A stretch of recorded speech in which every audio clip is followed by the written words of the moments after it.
So if you've seen my previous video on the topic, you may know that my previous keyboard, the Avrona K7 starring Cherry MX Red switches, has unfortunately decided to give up the ghost. Which means that it's now time for me to pick out a new keyboard. And it's a great new opportunity to maybe try something new. And maybe instead of going for the same keyboard with Cherry MX Red switches, maybe it's a perfect time for me to explore the wide range of switches there are.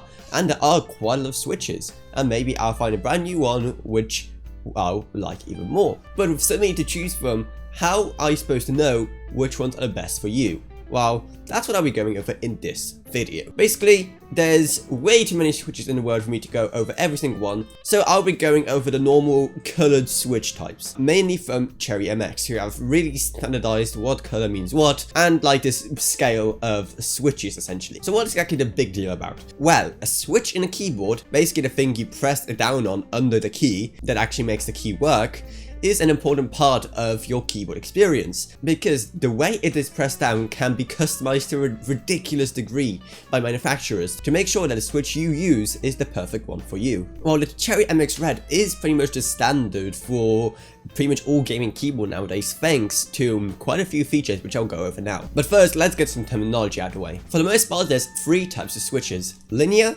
tactile, and clicky. And in between them, there's quite a few switches which offer slight differences in the way they actuate, which basically means that between different types of switches, one switch may require more force to press down than another, or they may also require further travel downwards before it actually activates and a signal is sent and a character appears on your monitor. So let's get back to red switches. And like I said, even though I'll be mainly focusing on Cherry MX switches, the colors for the most part do carry over. So for example, with the GX switches you sometimes see in Logitech keyboards, they use the same colors for the same types of switches, reds being linear, blue being clicky, etc. So the red switch is so popular because it is a really good one for gaming thanks to it being linear.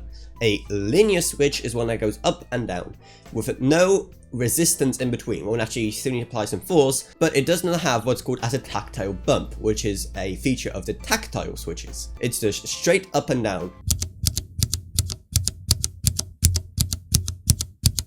which is great for gaming because there's really no resistance between you pressing down a button, which means you can press buttons slightly faster, and it's also way easier to double tap. So if that sounds like something you would need, then look into getting either black or red switches, with the difference being that black switches require a bit more force to actually press down compared to reds. So you can definitely probably see now why reds are so popular for gaming. Now let's go to tactile switches. These are rather popular in mechanical keyboards because they offer that tactile bump, which means that the key has been pressed. So when you press down on the key, you definitely notice a slight bump and an increase in resistance when you hit the actuation point. This makes it a lot better. So this is great if you're looking for some kind of feedback for when you're typing, but you also don't want a loud click. For example, because you're just working in the office and you don't want to annoy everyone by just typing away at your super loud keyboard. So it's a great key for people who want that mechanical, tactile feel, but don't really care for a click. Because of this, it's also a great choice whether you're just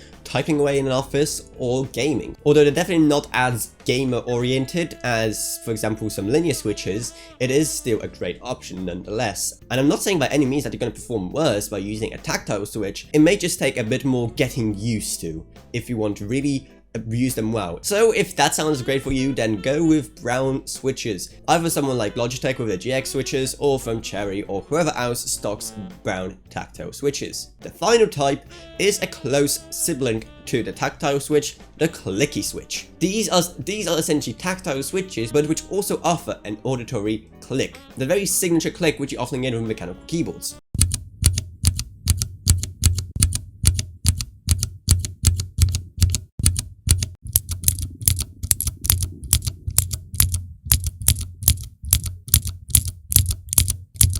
Loudness can really depend on the switch, but it's great if you really want a nice, strong feedback for when your key actuates. And I know I'm talking a lot about sound, but for many people, it does actually make a difference. It can do a lot for the overall experience of you using your keyboard. And there's a lot of people who really don't stand the more mushy feeling of more linear switches and prefer to have a nice, proper tactile experience. While for others, the clicker keyboards may be really annoying and they prefer them to be more silent like linear switches. The actual sound you hear does actually influence how you experience your keyboard a lot. So as you probably guessed, the clicky switches are really popular with people who type a lot, but does that mean it's good for gaming? It may not be as good for things like double tapping compared to something like a red switch, and pretty much everyone in esports will tell you that if you want to go into like proper esports FPS territory, then you should probably go with a red keyboard. And clicky switches can offer their own advantage in gaming, because as they offer a great way of controlling when you press down a switch, thanks to them usually having a larger resistance and requiring more force to actually press down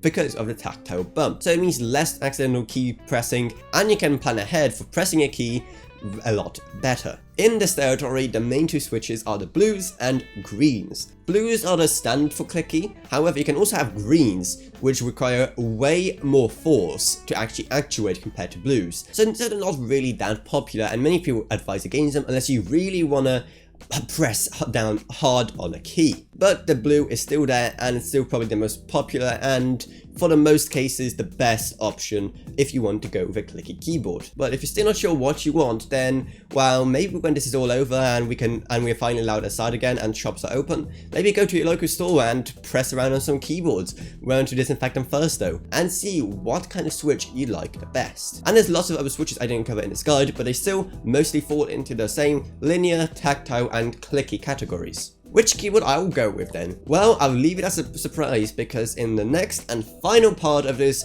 3-part series of my hunt for a brand new keyboard, I'll be reviewing what keyboard I went for, and I'll be unboxing it and sharing kind of my first impressions. But here's a quick spoiler. I didn't stick with Cherry MX Reds. In fact, I didn't go with a linear switch at all, and I think I like it more that way. So if that quick teaser from me intrigued you, then make sure to subscribe so you don't miss when a video drops. I promise you won't regret it.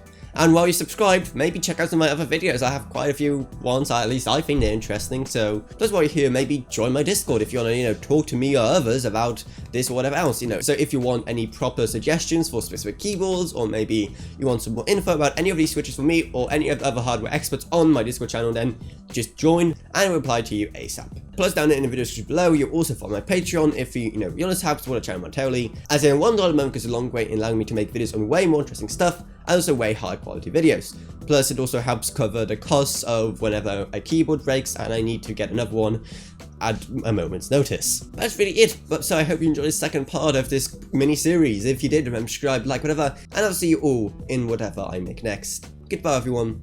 Goodbye.